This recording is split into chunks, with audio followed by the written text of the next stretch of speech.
get to his place. The conveyor.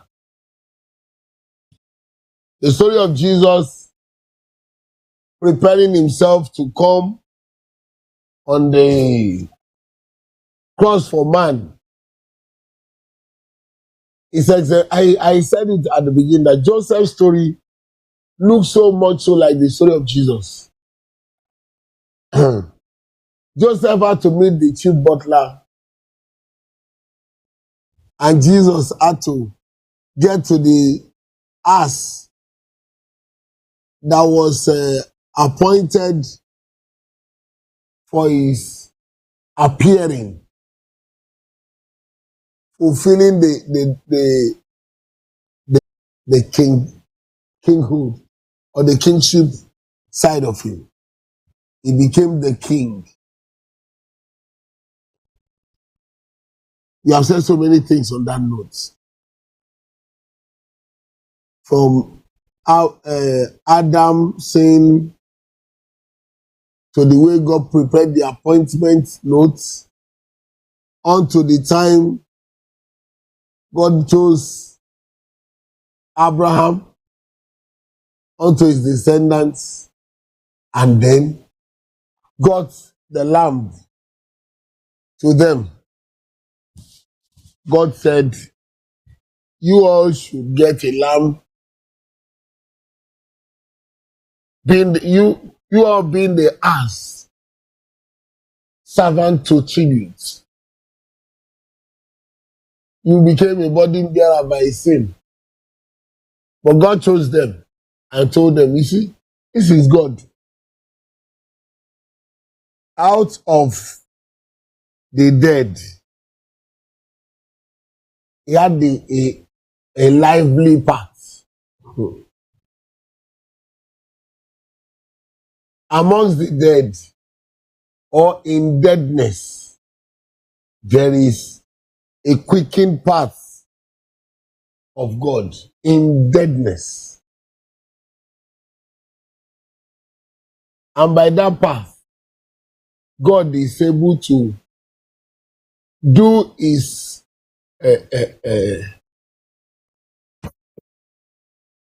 God is able to work out his own will in order to revive or restore the whole body back to life. Look at what I said. I said, in deadness, there is the quickened part. All have sinned, including the Israelites. They were all men. We were all men. All of us, Israel, Jews, and Gentiles. But God chose to quicken a section for himself, through which he would work out his own deal in order to recover man from deadness and bring him to life. I'm sure those who understand mysteries will understand what I said. And that's why Jesus will speak and say, all these things were spoken in parables, so that seeing they may see and not perceive, hearing they may hear and not understand, lest they be forgiven.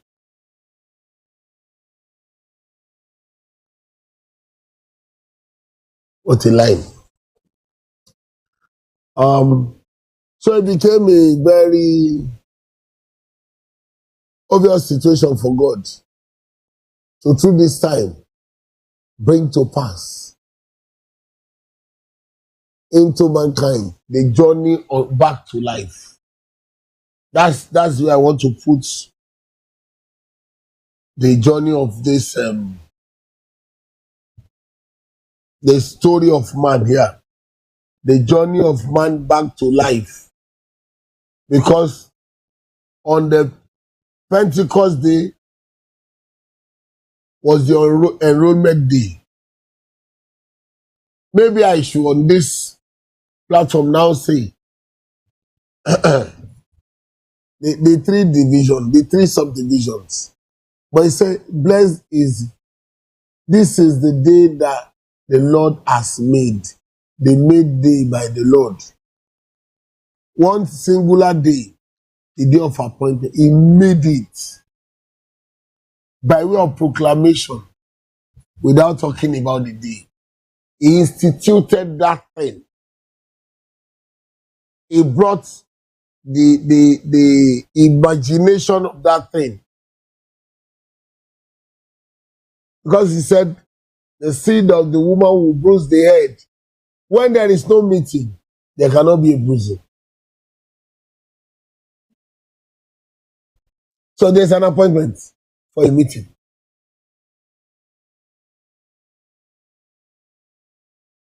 The first one, the second side, they're giving life to the object of redemption. Quickening. Bringing back to life the object of redemption. What was God's intention? To give life back to man. Jesus said in Psalm 16,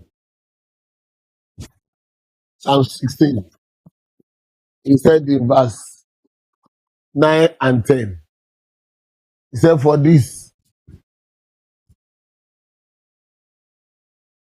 yes, for this my heart is glad, my glory rejoices, my flesh rests in hope. Yes, yes. It is it. The redemptive object is speaking there. That you would not leave me in hell. Yes? Neither will thou suffer thy only one to see corruption. So I will not rot. What does that mean? I first await you bringing me back to life. So they may have hope of life. That we were all dead. I died for them, with them. Did you see it? The death of Jesus was with us, for us. He tasted death. He tasted death with us and for us. So that he came to life that we might now come back to life. Jésù kú sí iye títí ayé láti mú wáyé títí ayé. I tell you the truth, it's a serious journey for everyone. It's a yearly time. A day. I said 58 days. Maybe I should remind you. We call it Palm Sunday. You know, it was not a Sunday. The Gregorian calendar pushed it to Sunday for us. It was on a Sabbath before the Sunday.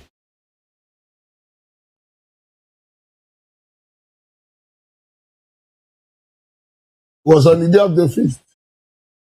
There's an appearance before the feast of the Passover. God outlined them all. So, he came on that and entered into the feast of Passover. If he's on the Sabbath, you know what? I'm creating singing of prayer. His singing is Saturday for God, the Sabbath. Sunday is not his singing. So when I say 38 days, God's appointment was perfect. The journey of 58 days. He begin on that Sabbath, come to the Sunday. What we are celebrating on Sunday, happened on the Sabbath behind. From that Sunday to the next Sunday and to the year 57 at that Sabbath. All 58 days. There is that God's way and God's show in the deal, which I want us to be careful. It's a 58-day journey for man to be brought back to life. A jubilee, a rest of God, and the appointed day, all marked in the form. No missing link. Don't let me stretch anybody too much. You have just been coming from your work. But let's quickly go to the main deal of the day. Question and answer series. There are so many things, mysteries for this week. We may not be able to touch them all this time. It will continue. The word of God continues. Others will come on this and expound it the more. Glory be to God. It's the word of God. It's the word of God. But you hear somebody say, don't mind him. Where did he get his 15-day journey? That one is a novice. He needed to be schooled. Not human being school. Let him read his Bible and make his calculations. Yes, you know there are calculations outside there. It's good. But the word of God remains the same. Inasmuch as resurrection was not on the Sunday, it was not on the Sabbath, but on the Sunday. You know, from one Sabbath to the next Sunday, it's 9 days. It's 8 days. When you count it, one after the other.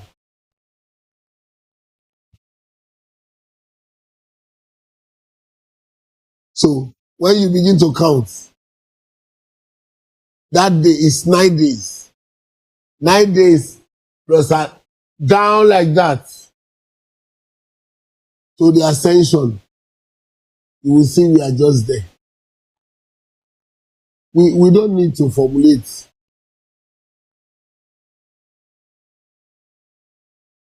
Nine days plus 49 days ahead for ascension, because that day is already numbered.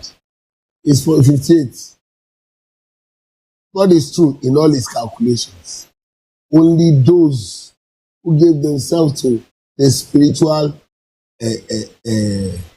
atmosphere of the presence of God would understand.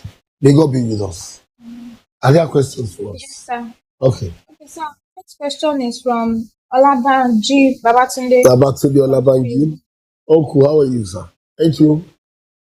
It says, my last week question is referring to the big altar as throne of grace. Okay. Hebrews 4:16, which says, let us therefore come boldly unto the throne of grace, that we may obtain mercy and find grace to help in time of need.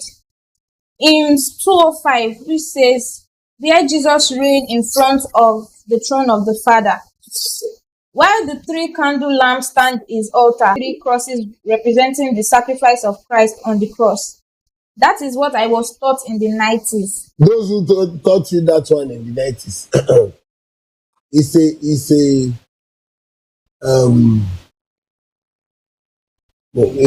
finish the question. The question is, can there be a prophecy to light 7 candles in the big altar and 3 in small altar during 5:30 a.m. morning and 6 p.m. Wednesday or Friday service? It's not done.